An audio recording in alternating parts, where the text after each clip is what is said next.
Welcome to another episode of the Grown in Greek podcast. And of course, excited for this conversation. But before we get started, make sure that you tell somebody, first of all, about the Grown in Greek podcast. But definitely like, subscribe, share, comment, rate, and all that good stuff. We're on all podcast platforms. Of course, you can watch full episodes on YouTube as we spread the word about the good work of members of the D9, like this episode's guest, who is the voice for environmental justice, equity, and community empowerment. He's currently the executive vice president of the National Wildlife Federation and founder of Revitalization Strategies, and over 3 decades of experience transforming how policy meets people. He's influenced culture through the EPA, which is the Environmental Protection Agency, to the Hip Hop Caucus. He's advised at the White House. He's been uplifting frontline communities for a very long time now. His work with over 1,000 communities across the globe helps to address the intersection of climate, culture, and justice. And of course, it is immeasurable. We can't wait to find out more. He's a member of the First Fam, and you know what that is. So please welcome to the Grown in Greek podcast, the incomparable Dr. Mustafa Santiago Ali. Hello, good sir. How are you, sister? It's a blessing and an honor to be here with you. Thank you for everything you're doing to, put a spotlight on the folks who are doing the work, and those who have dedicated their lives to coming together to make change happen. It's an honor. And it's thankless, but that's what we signed up for. It's to be beacons of light, but definitely, get in there and dig in and try to make this world better than the way we entered it. So thank you for doing the work that you're doing. But this is the thing that got me when I was introduced to you and the work that you're doing. Your name and how powerful your name is, Mustafa. I don't think that I've ever met so far, and we're going to dig into, more deeper conversation, but I don't think I've ever met a Mustafa, and I definitely haven't met a Mustafa that works for the National Wildlife Federation. I mean, no, that's real. How telling was that? You were marked, man, with your name. Like, wow. Yeah, it's a blessing. It carries a lot of weight, like you said, especially when you're at the airport, a couple other places. But, Woo, right. That's just real. No, it means my full name means the chosen prince of the Nile. So I'm thankful, but you got to live up to it, right? Absolutely. And the beauty of all those folks who are in the D9 and other organizations, right, is that we love our people, that we love our community, and that no matter where we are, not just that we're representatives, but that we're doing our best to be authentic and to keep it real. Sometimes we're in spaces of color, other time we're in spaces where there's not a lot of color. And that's where our voices are so incredibly important, because, some folks just might not know about what's happening in our communities. I always think about James Baldwin, right? He says that if I love you, I have to make you conscious of the things you don't see. So we have an opportunity to bring forward the light and also put a spotlight. So when you talk about the National Wildlife Federation, a bunch of my mentors, some of them was like, nah, you're not going there. And others said, well, if there's anyone who can help to evolve an organization that's almost 90 years old now, to meet the needs of our community, that's game changing, because all these other organizations who label themselves as progressive or liberal, who are not doing the work that's necessary in our communities, will now have to, lift their game up. So I'm just thankful that so many communities have put trust in me, that my ancestors gave me a road to walk on, and that we get it done. Amen. Now, let's talk about your work and what you're doing. Some of the, I guess, critical takeaways and the critical issues and all of that and then some, because I know that there are many that are affecting our communities, our environment. What are, I guess, high level areas that we need to be aware of in this current, time, in this current moment? Well, when the air that we breathe, right, for so many folks across this country, some people are breathing pristine and clean air. Far too often in our communities, we got folks who are breathing toxic air. We've got over 350,000 people who are dying prematurely from air pollution. And lots of times in our communities, we don't realize why we get cancers and liver and kidney diseases, why we have these breathing difficulties. For some folks, why are you having problems in being able to even have a child? Why do we have dementia and Alzheimer's at different levels? And there are numerous studies that have now shown that what you breathe plays a very critical role. When we think about Black maternal health and why some of our babies are smaller and why Black women are having many of the challenges they are, it's often because of the toxins that are being put into their body that often they may not even know about. I often, as I'm traveling and giving speeches or training folks, I often help to put this in perspective because we have more people who are dying prematurely from air pollution than are dying from gun violence. And we know how critically important that issue is, not just in our community, but across our country. We have more people who are dying from air pollution than are dying from car crashes. And we have more people who are dying from air pollution than are dying from overdoses of drugs. But we often don't see the same level of attention placed upon this critical issue. We got, 25 million people in our country right now who have asthma. And usually if I ask a group of folks. 25 million people? That's the conservative 25 number. 25 million who have asthma. What? Yeah. And we know that we got about 7 million kids in our country. And we know disproportionately it is Black and brown kids who are the ones who are going to the emergency rooms and the ones who are losing their lives prematurely. That's why we have to pay attention because we have these disproportionate impacts. If you're being poisoned by, we'll just stay with air pollution, in many instances, it's going to be much more difficult for a child to learn, right? Parents got to take off time from work. And we know it's hard to hold on to a job right now, let alone to have to, be able to take care of a family member or a child, which we will do because we are communal people and we love ours. But all those things end up going into the mix. And we just got to help more people to understand when you're going to the doctor and they're trying to make a diagnosis about something, we've got to make sure that doctors are better trained. And I actually work with a number of MD docs about environmental medicine, about the impacts of climate change. And we've also got to make sure that our people have the information also, because we understand all the disparities that exist in the medical system when it comes to us, not actually taking us serious and not actually making sure that we are diagnosed properly is a dynamic that we have to rectify. And one of those ways is by making sure that we at least have the basics when it comes to information about how our bodies are being impacted by what we breathe. Well, let me start here. Where can, people, just general like information about, I don't know, things that are affecting, communities, especially like in rural areas, because I mean, statistics from in all categories, statistically and all, there's just not, the information is not there. The resources are not there. So, where would a starting place be for information like that? If you asked me that question like a year ago, I would say you could go to the Environmental Protection Agency. Okay. You could go to Health and Human Services. You could go to the Center for Disease Control. You still can go there, but a lot of the Mustafa, golly, that's true. That's true. It's real. It's so incredibly real. And right, there is intentionality in the erasure of information, right? Because applied information is power, right? I used to love Joe Madison when he, beginning and ends of his show, he would actually walk folks through that.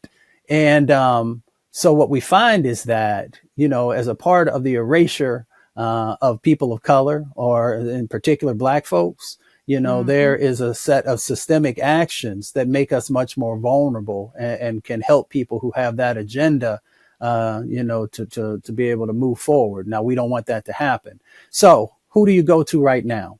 I mean, there are still a number of state agencies that you can get the information. Sometimes your counties will have some information as well.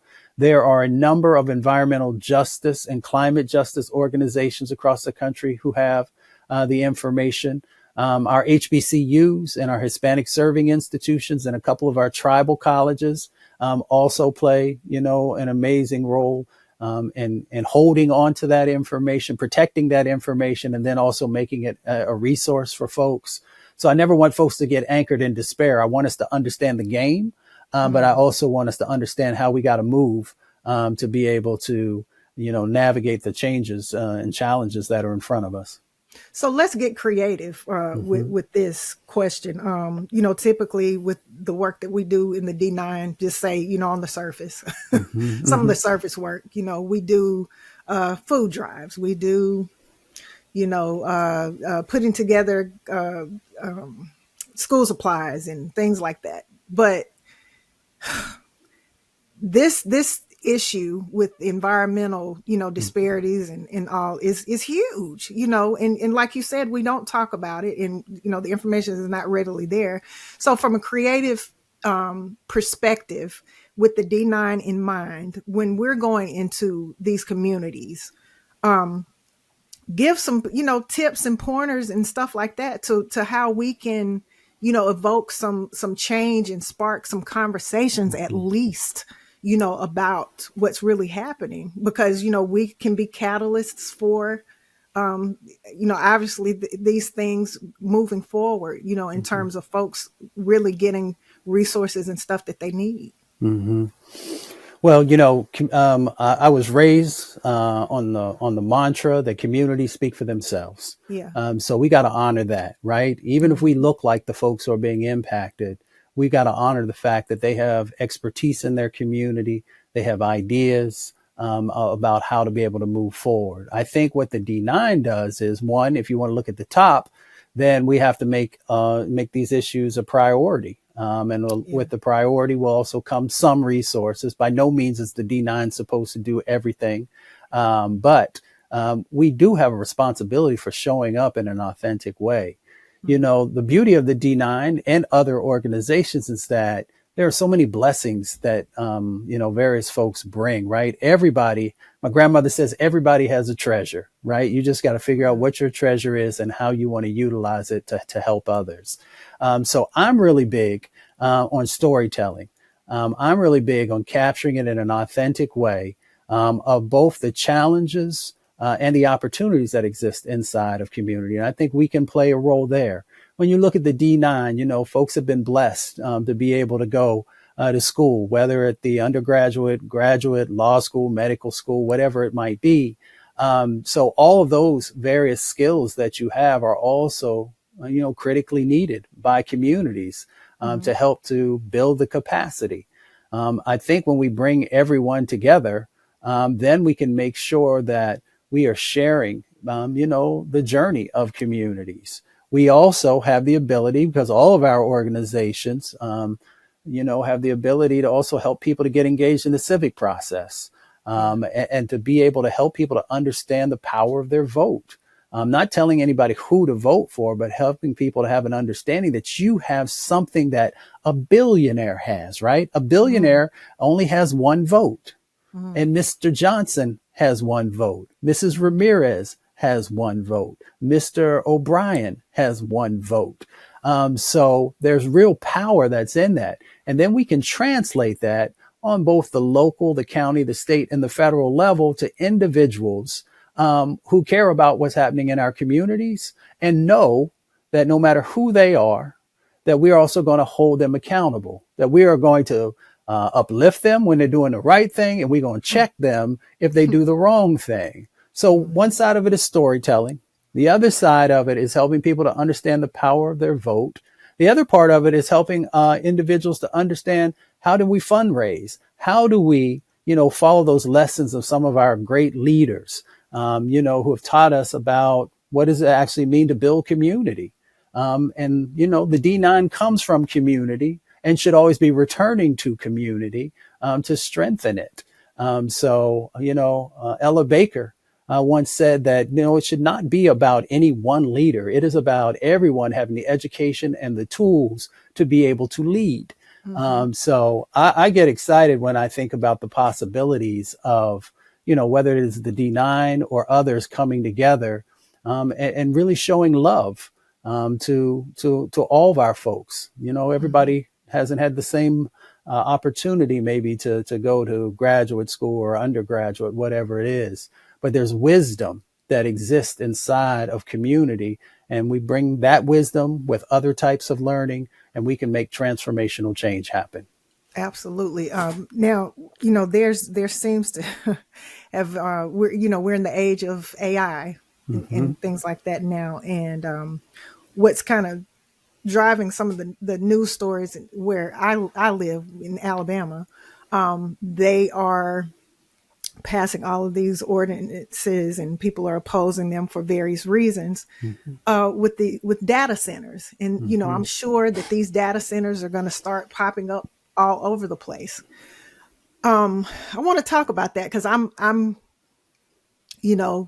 outside looking in, I do a little research, but it's all new. So we really don't really understand the impact that it can have 20 years from now, similar to, we didn't understand what was going to take place after the devastation of Katrina and all. They're two different, destructive in their own rights, things that happen to environments. But specifically with these data centers and everything, what does that look like, Mustafa, now? What do people need to be aware of? Why should people oppose it? Why should people, be for it? What effects do you see, with the research and things like that it could possibly have on, our environments, and specifically where they're trying to put these data centers? Because I'm sure that's a strategic move too. It is, and I'll do my best to also build the bridge to these hurricanes and wildfires and extreme floods that are going on. So when we look at data centers, right? So when we look at many of these various types of polluting facilities, they are often placed in Black and brown, indigenous and lower wealth communities. There's some history there, right? Around restrictive covenants and redlining and where zoning actually happens and what that zoning looks like. And they've often pushed those communities that I just mentioned into certain areas and then disinvested in those areas so that folks always had to accept dirtier, more polluting types of facilities there, right? So now when we look at data centers, we got to ask the question, where are you placing them? What's the cumulative impact that's already going on inside of an area? Whether it's Memphis, right? A lot of folks have seen in South Memphis some of the things that are going on, or in Virginia, Alabama, a number of other locations across the country. So you got to ask yourself, why are they choosing those locations? And we know historically why they have done those types of things. What are the impacts from data centers right now that we know about, and what should we be pushing and advocating for? So when you look at data centers, there's a huge amount of energy that they use. Some of these things are literally, if you think about the largest Walmart supercenter and its footprint, 10, 15, 20 of those just for the data centers, and the land that they use and the space that they take up. And they run 24 hours a day, 7 days a week, 365 days a year. They never stop. The question becomes, well, what kind of energy are they using? So right now it's mostly fossil fuels. So, whether it is natural gas, there probably are some instances where coal is still, or oil is still being utilized. So we have to push one, if they're going to exist, and there are some folks who feel that they shouldn't and some feel that they should, that we have to green AI or green data centers. And what that means is, if they are going to exist, then we need to make sure that they are utilizing renewable energy, wind, solar, thermal, tidal, these various things that are all natural, and that they don't burn fossil fuels and then push that pollution into community. And then, of course, that same pollution is a driver in the climate crisis. So when you see hurricanes getting stronger, like the one that just happened in Jamaica, or when you see these rain events that, it just rains and rains and rains and dumps a huge amount, and then you have this flooding that's going on, or the droughts, which lead to the wildfires. All of that is tied to fossil fuels. You also, with the data centers, because there's a huge amount of heat that is associated with them, they have to use an enormous amount of water to be able to cool them down. That water then is discharged back out. So it goes into water bodies. It can affect the wildlife that's there. And it can also change, the quality of the water. And then if there are some chemicals that are associated, then you've got that dynamic also. And across our country right now, we have a water deficit in many areas because of the droughts that are going on. So folks got to think about that. You've also got to think about both your utility costs. And when we say utilities, I'm talking about electricity, talking about water. We've seen a significant increase and how much those are. So now you're talking about, pocketbook issues that are coming into play as well. Some of the things that people don't talk as much about when it comes to data centers is the hum that's a part of it as well. So if you've ever been there, and I've visited a few, there's this hum that continually goes on. And it's because, of the processing that's happening. So for people who are close by, there is a psychological impact that happens because you can never really rest the way that you need to rest to be able to, recharge your body and those types of things. So folks are going to have to figure out how to address that as well. And then there's the lighting systems also. So that impacts wildlife and others who may be close by. And those are just some of the basic things that are real challenging in relationship to the data centers that have to be addressed. So climate change is real. Oh, yeah. Yeah, absolutely. And it's a science issue, in far as being termed or whatever, but it's to me, it's kind of a human rights issue because people need to be engaged in the conversation of whether or not, they want some of these things to happen and move forward, So then we start talking about, policy, and we're about to come up on, we're past an election cycle, a day past an election cycle, and then we're coming upon another election cycle, next year, and then 2 years after that. Right.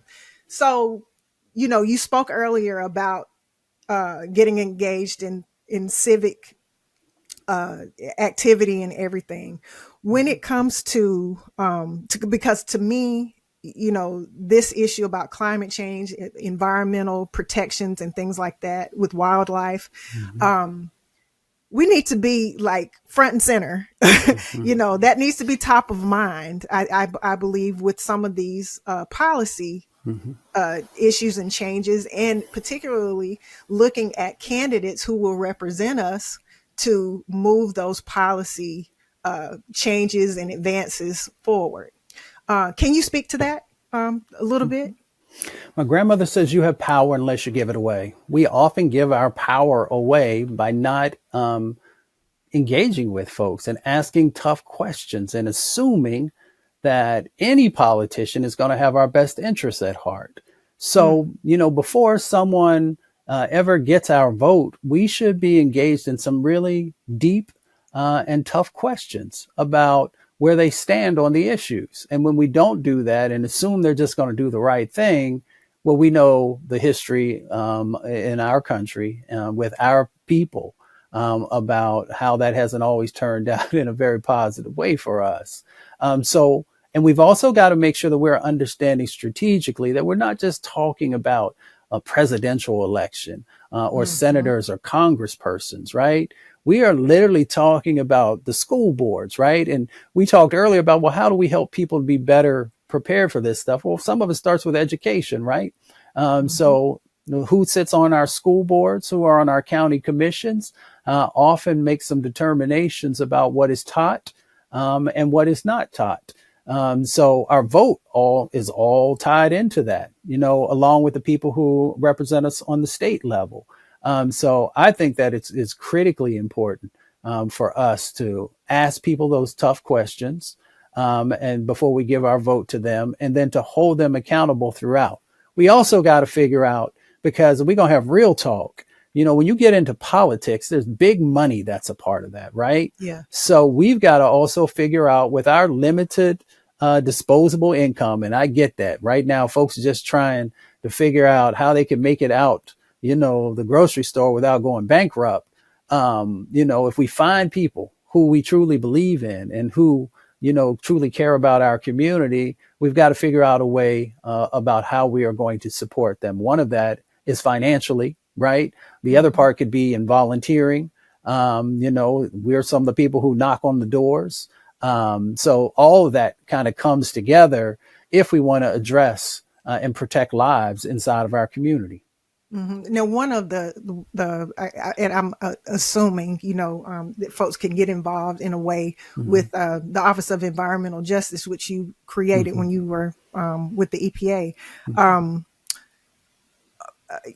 a national level, there's opportunity there, but how can that, trickle down to the communities that, you're speaking about, our, home bases? How can that work trickle down so that we are, connected from a national level and having some of those initiatives and things like that rooted in what we're doing? Yeah. So once again, real talk. I helped to found the Office of Environmental Justice. This current administration eliminated it, and it eliminated all those people who had dedicated their lives to vulnerable communities, both in Washington, D.C. and in regional offices across the country. So as I always say, elections have consequences, and that's why we need to be in the mix. But there are states that have offices of environmental justice or offices of environmental equity or a couple of other labels they might use, and some cities do as well. So those are, those official governmental places where information can be and where you can that folks can help to navigate some of the bureaucracies that are out there and help you to have a better understanding of best practices and a number of other things that are so critically necessary. Because in our communities, often, there's this transformational work that goes on, but, you might be in Birmingham, right? And you may not know what somebody did in Albany, New York, or, in Raleigh, North Carolina. So it's important that we are able to share those best practices so folks can kind of figure out which elements work for them in their communities. And especially in rural communities. I come from a rural community.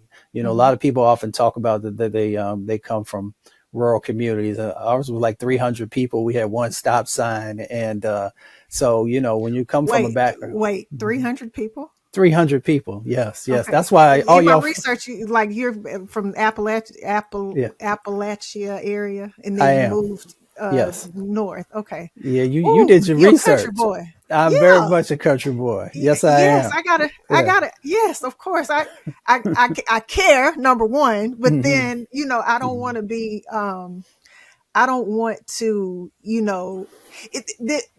this is work. You know what I mean? This is important work, but you are a player in making the world a better place. You know what I mean? For lack of a better way to describe it. And because you came from humble beginnings and roots, I mean, it's just astounding. It's breathtaking, that you have ascended to the level that you have, but with the wisdom and the knowledge that you have, and that is what I'm just like so amazed by. And reading about you and stuff, I'm like, man, this guy is it. Well, I hope you guys see what I'm reading. Like this is amazing. But yeah, I mean, wow, 300 people. I got off track, but yeah, 300 people. That's that's interesting.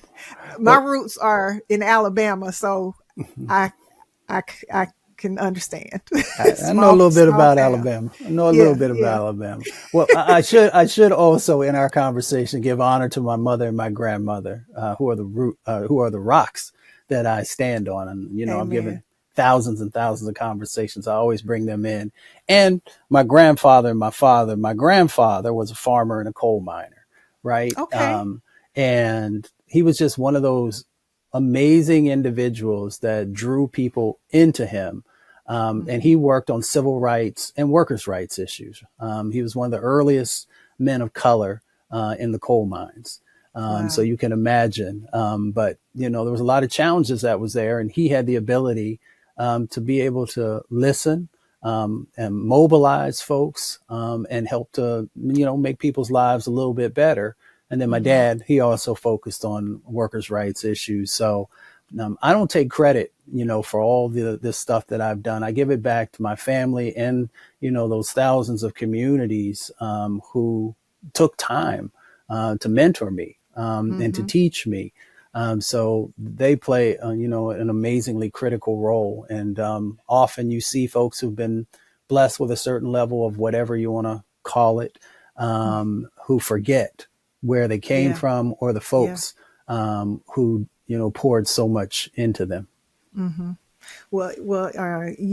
are, you know, I couldn't wait to kind of talk to you and stuff, but gosh, I could talk to you all day and go like in 1,000 different directions, but you know, for brevity of time with the podcast, we won't do that. But I hope you will oblige me one day to have more extensive conversation, because it's just really interesting, you know, the work and stuff that you get to do every day, and to be an expert in the voice, like you were saying, about things that we don't see, and you wouldn't just readily even know that it was affecting you. You know, like you mentioned, the numbers of folks that suffer from asthma, like, man, and you know, it's like, what can you do? Like, what can you do about it, Mustafa? What can you do, you know, to make sure that you're protecting yourself, or you know, changing your environment? What are some of the things that you can have in your home that can, you know, help those kind of things? Because, you know, we're walking around here blind pretty much. You know, you turn on the television and you see all the craziness, you know, with the news cycles and stuff, but there's a deeper reason for some of these things going on. For example, you know, with the possible talks of the invasion in Nigeria. You know, if you know, you can look on the surface like, you know, they're attacking people and why are they going over there? But there's, you know, there's some deeper exploration that you can do to that. And you don't have to go that deep to know possibly a reason why. But in that, that's going to affect the ability for some of these data centers, like you were talking about, to exist. So, you know, how do people, protect themselves? Like, where do you start? Well, for me, again, it starts with community, right? We're Okay. building up community. We're educating. We're giving people the tools that they need. And that we're helping people to understand that they have power in this moment, right? When you talk about what's going on in Nigeria and what's going on here in relationship to data centers, you know, unfortunately, this country, one of the things that it has used has been extraction, right? They extracted African people Yeah. from, you know, from the motherland and brought them here because they had expertise, right? Because we knew how to grow food and we knew how to do a number of things. And that same extraction, they understand that in Africa, many of the critical minerals are there. And people right now are trying to figure out who's going to own the majority of the critical minerals. They're also in China. Of course, you saw the Right. conversations that were going on there, but it's a very exploitive set of mining that goes on around critical Right. minerals. And those same critical minerals then make it to the United States, where you have data centers, right? And they're used, of course, in computers and cell phones and some other things. But we just got to understand how everything is interconnected. Right. You know, once we understand the game, then we know how to move. So let's shift a little bit, because I found it quite interesting that you did some work with the Hip Hop Caucus. Mm-hmm. First of all, what is it? Mm-hmm. Second of Right. all, you mentioned hip hop, Yeah. and so our connection with Ken was my program director. So I'm a radio head, you know, Mm-hmm. music head. I moonlight as a DJ to this day. So I'm you know, into music and everything. And I read that you are a poet, So you are a magician and a master with words and everything. But yeah, talk about some of that work a little bit, and Yeah. then I got some other questions for you. Okay. Yeah. So the Hip Hop Caucus is a national nonprofit organization. Reverend Lennox Yearwood helped to found it. It actually came from four different organizations coming together 25 years ago now. Who were the individuals? It was Russell Simmons. It was P. Diddy or Puffy, depending on the time frame. Right now, Sean Combs. Sean Combs. There you go. We had a labor organization that was there, and also Jay-Z was one of the other individuals back then. All those folks coming together, those four different organizations, and then Rev actually founded the Hip Hop Caucus. It's focused on bringing voice, right? So there's a voting aspect to it for returning citizens and young people, helping them to understand the power of their vote, and that you can vote. And what are the restrictions that are around there. Then there's also the climate side of the equation, the environmental justice side of the equation, of the work that goes on there. And then there's one of the most powerful vehicles, I think, since man became man, is the arts. And so whether it is the Home album that they did and a number of other albums, bringing forward all these amazing artists to be able to share their visions around many of these issues. They've also now got into movies, into comedy. They did an amazing comedy special that just brought forward, because I often tell folks, we've got some pain, of course, that we are trying to heal, but there's joy also. And joy is critically important. So comedy is one of those tools that helps us to learn, but also helps us to laugh. So joy is incredibly important. So the caucus does work in that space as well. It was just an honor and a blessing to be able to be in that space. Imagine, here's what I often share with young people, because they're always like, so what should I do? Where should I go? I always tell people, one, just find out what your passion is. The money might not come at first, but you're doing something that you truly love. And even when there's tough times, you're going to be all right. Because you're like, you know what? I'm still doing what I want to do, and I'm still making contributions. So when I used to come to work at the Hip Hop Caucus, I was surrounded by music all the time. We had a DJ who was down at the end of the hallway, who was just spinning tunes all the time, which was incredibly. And then I was also surrounded by all these folks of color.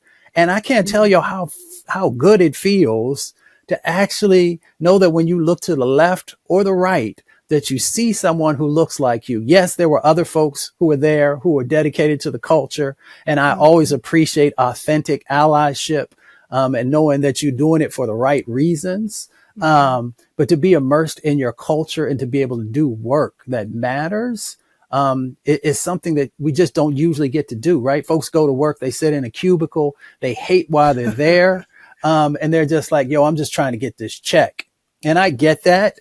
But if you can create your own thing, or you can move into a thing that is real with what's going on with us, sees our beauty, highlights our beauty, and our excellence. I mean, we should have more entities like that, right? You should be able to come out of high school or come out of college and be able to go into something that's run by people who look like you, or you're creating your own thing. That just feels right. That when the ancestors look at it, they smile and then they laugh, talking about that's what we were talking about. Right. That was the Hip Hop Caucus. Right. Now you talked about, music being a voice and everything. How powerful is it, and how should we use it, differently to mobilize and to, engage in more activism, I guess. You know what I mean? Music has to have a soul and has to have a conscience, right? And I understand that there's going to be other music that folks just putting out for the moment, right? But if you're doing music for the movement, and when I say the movement, I just mean music that lasts, right? Marvin Gaye lasts. When he did the Ecology song, right? That is now decades upon decades upon decades old, but it still hits. So music has the ability to do things that nothing else can do. I'll give you this example. I know 1,000 of the best scientists around the world. I can get all of them together in an auditorium. I can have that auditorium full of people, and they could begin to talk. And by the time they're finished, people might remember 5% of what they said. But if I bring Beyonce or Rihanna or Two Chains or the Baby or whomever it might be, who's actually, talking about something from a conscious way with some depth to it, folks are going to pay attention. They're going to pick up their phones. Yeah, they're going to want a selfie, but they also going to look deeper into stuff. So when they see folks and they hear folks, Antonique Smith, one of my sisters, she's an amazing artist. When she sings, people stop. They slow down for a second. Their breathing slows down for a second and they're taking it in. And that's the power of the arts, especially music. Sometimes poetry can do something similar. Of course, the great songs are actually built upon poetry. Right. Exactly. The visual arts also, right?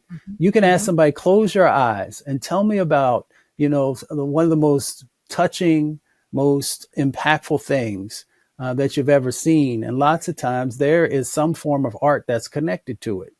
So that's the power of music and the arts in general. And that's why you also have authoritarian figures who understand that you get rid of education and you get rid of the arts. And when you can do that, you can begin to actually control the people. Yeah. It's amazing. It's amazing because you're right. Music with soul does not die. That's right. It just evolves. So question, can you give me your top three?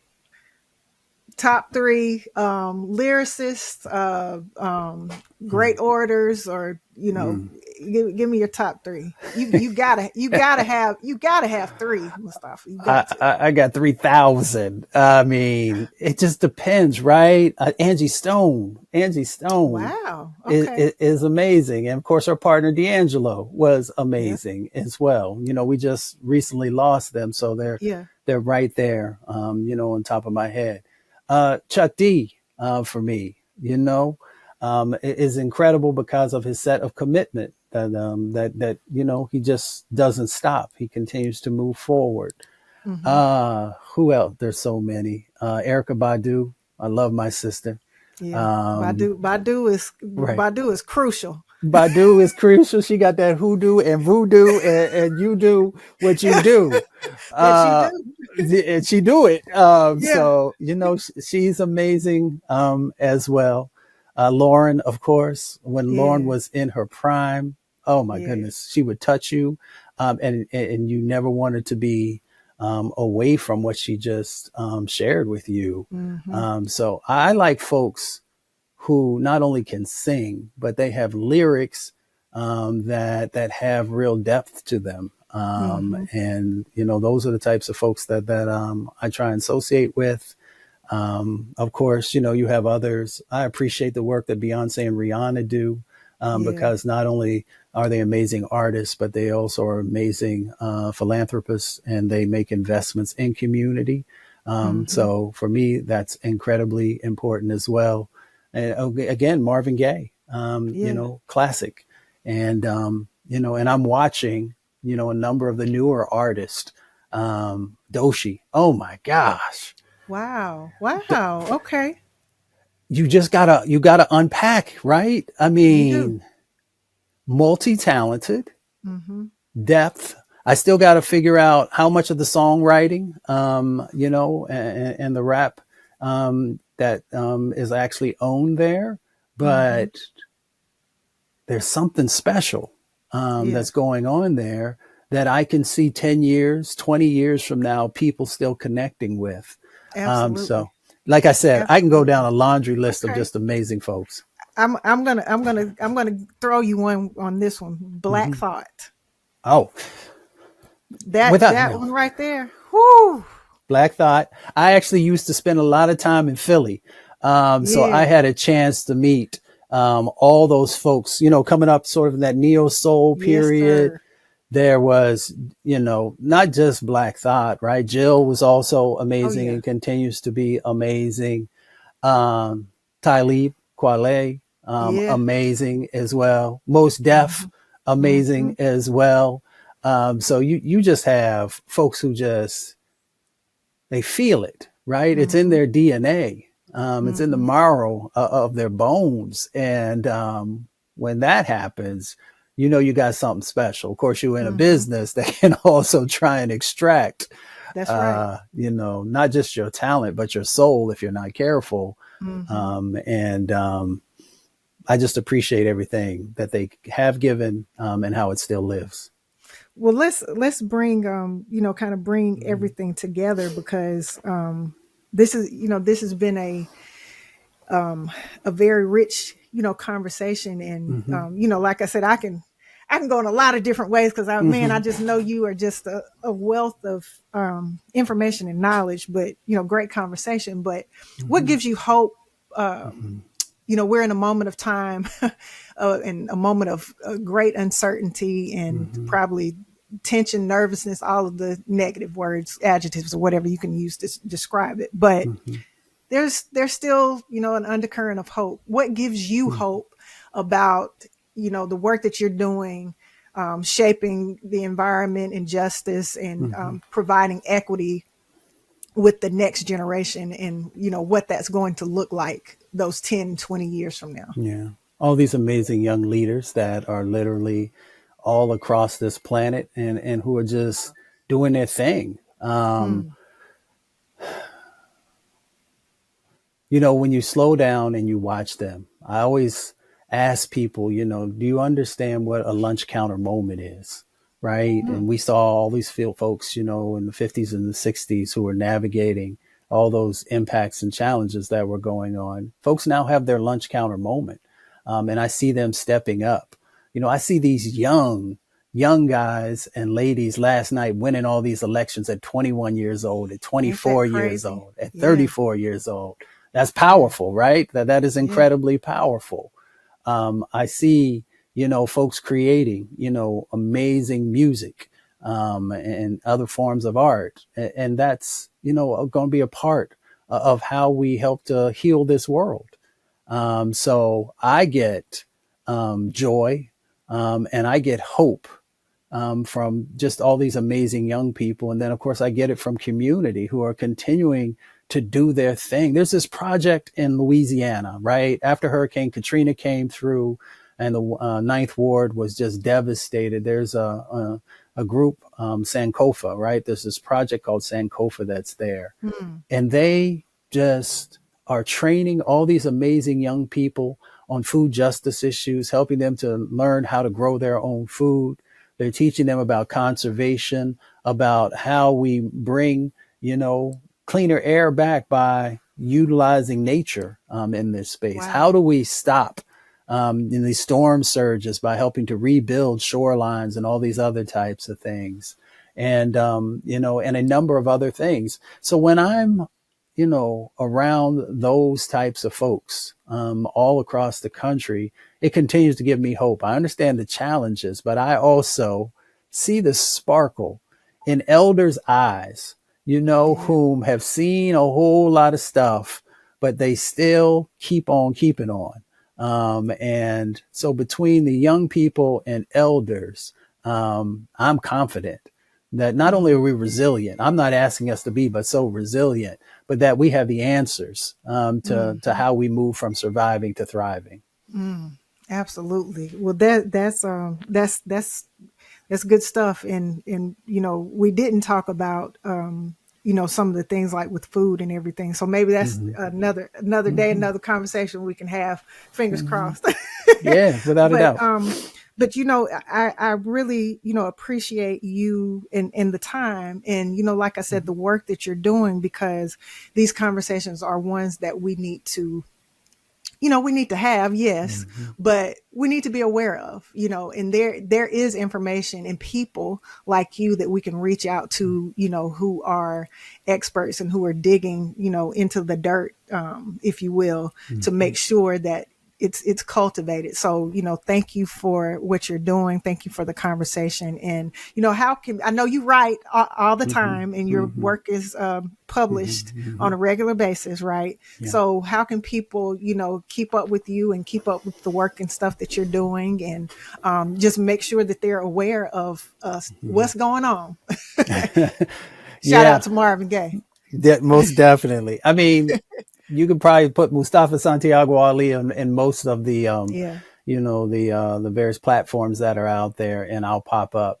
Word in Black is Yeah. where I write on a regular basis. I believe that we have to support our own.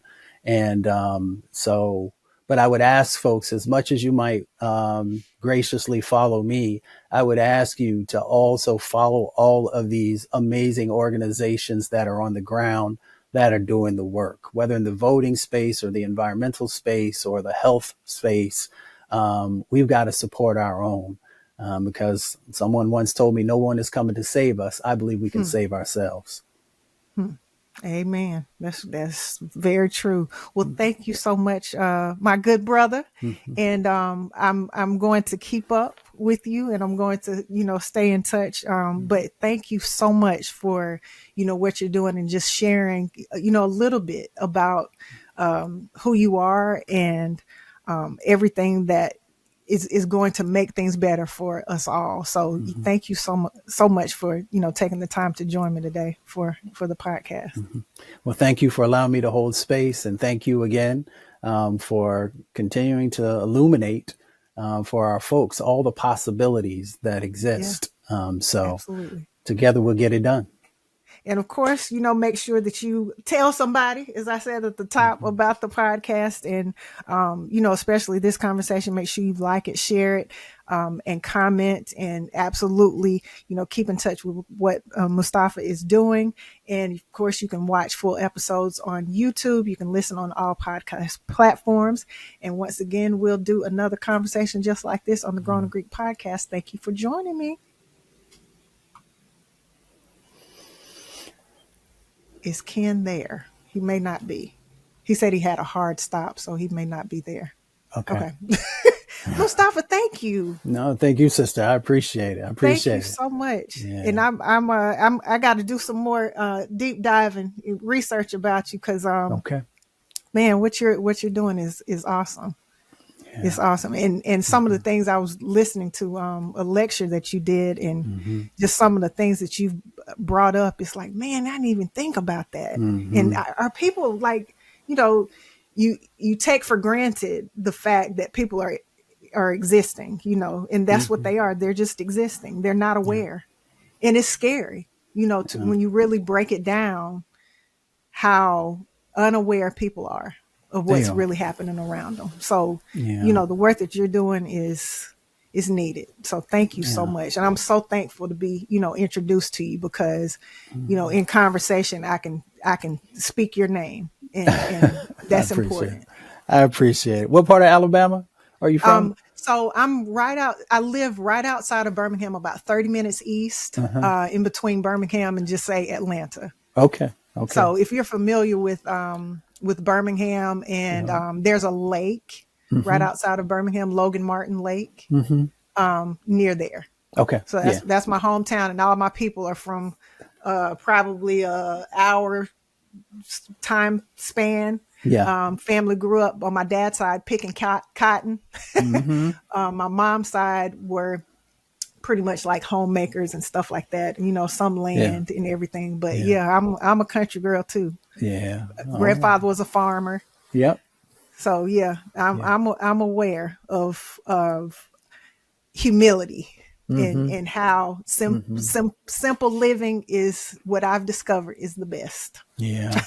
You might for want to me, have. for me, for Oh me. no, I totally get it. I totally Yeah. get it. There's some really interesting folks on the black farming space who you Okay. might want to have come on the show. So you have those Yes. like traditional black farmers who are having to deal Okay. with, all these impacts that are going on from lack of water and heat and these other types of things. Then you've got this next generation of folks like Leah Penniman in New Hmm. York around the Soul Fire Farm, and just getting people back to the land, helping people to Okay. understand the healing process, but also how we can feed our people.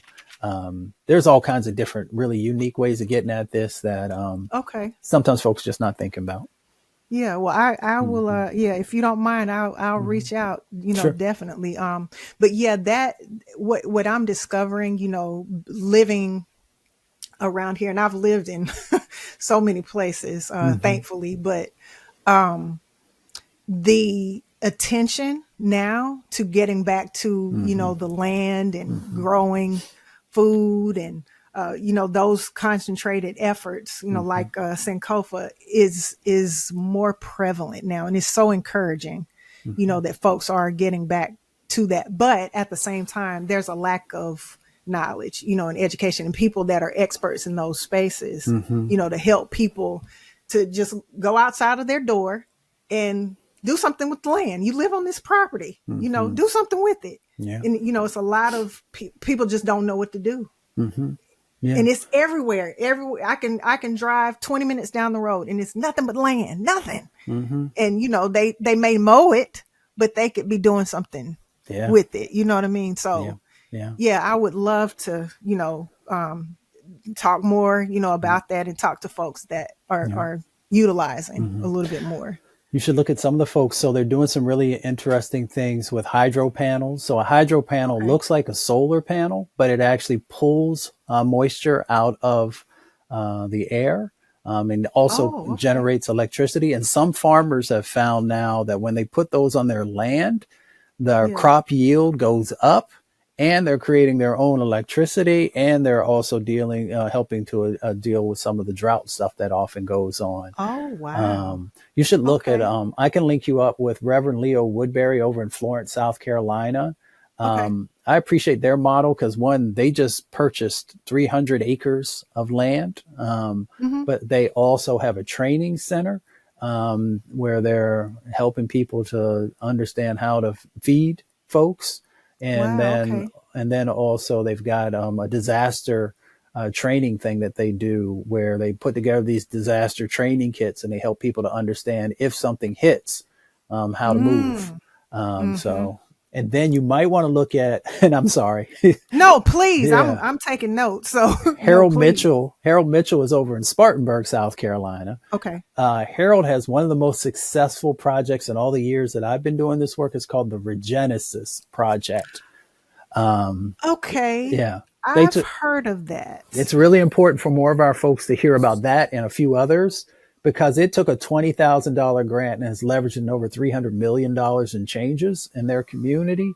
And Harold and a number of the other folks led that. So new housing, job creation, business creation, new transportation routes, and a number of other things. So often, especially in the South, not just in the South, but other places too, folks are trying to figure out how do we revitalize our community? What are the steps?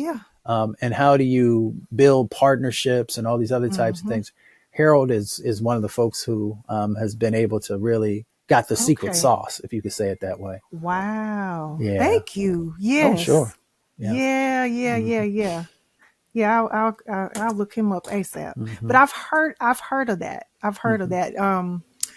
It's been a few years, ago before I started the podcast actually, that I've heard about that. Okay. Yeah, I'll dive a little bit into that. So I'll definitely reach out and look them up and stuff. Okay. So well, thank you so much. No problem. And I think Ken had to dip. So I think if we just cut the conversation, I hope it's gonna save it like it's supposed to. But oh no, I don't know either. Mustafa, so fingers crossed. Don't give me the line. I know, fingers crossed. But thank you so much, and I'm so glad to be connected to you. Can't wait for more. Yeah, let me know what I can do to help. Sure will. Thank you so much. All right, bye-bye. Talk to you soon. All right, bye-bye. You can support Grown Greek by subscribing to the podcast, shopping our exclusive luxury accessory line, or purchasing books from the D9 Book Club by visiting our website at grownandgreekpodcast.com. Don't forget to like, comment, and share on social media at Grown Greek Podcast. Thanks for watching.